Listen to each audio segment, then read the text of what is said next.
Have you ever wondered what happens to a mine when it's no longer in working condition? Well, members of the Uncompahgre Watershed Conference work together to help establish mine reclamation sites.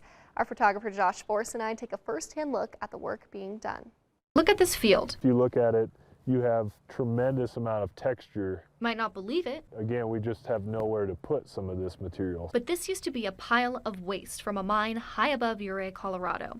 Essentially just old tailings that have been processed by the mill that we're standing next to. It's one of the many sites researchers are visiting for the Uncompahgre Watershed Conference. The logistical constraints of working above 10,000 feet on narrow, steep, rocky roads. Mill tailings are basically what's left over from mining operations. Collectively, those efforts should reduce the risk of a release from this site and further contamination. These piles date back to the 1800s and can be full of chemicals you don't want in drinking water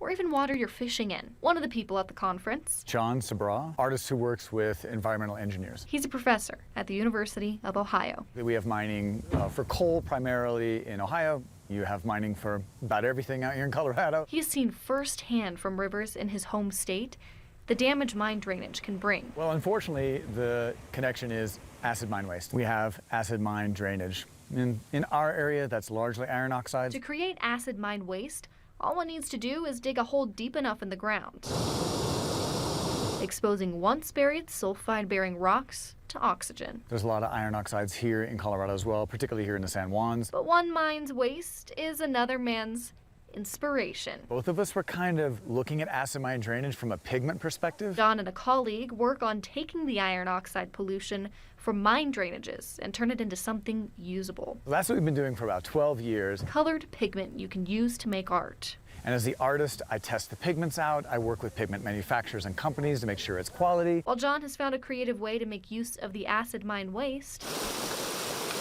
some situations are too far gone. The Gold King mine spill. There are a lot of people that I had never met in my entire life and never heard of who were like, can your process help us? But technology in the future may stop an accident like that from happening again. And that's one thing that we're trying to work on right now is the technology that we are perfecting for Ohio and for our seeps there. Can that be altered enough to match the chemistry here? One of the first steps is identifying which sites are the most problematic. Close to 100 stream sites here in the upper Uncompahgre to prioritize cleanup. They start by looking into water quality as well as what logistical constraints may factor into a stream site. The Atlas site rose to the top and we were able to make the stars align with funding and partnerships to implement this project. A project that took the work of a handful of organizations to stabilize the creek and reduce the risk of a release from the site and further contamination. You know, by revegetating these areas, you're actually decreasing the availability of those sediments to a scour event. With this method, creeks and rivers around not only Colorado, but the U.S. can reduce the chance of contamination in the future. Understanding the same problems from different perspectives, we all have an opportunity to learn from one another and ultimately create more successful projects like this one.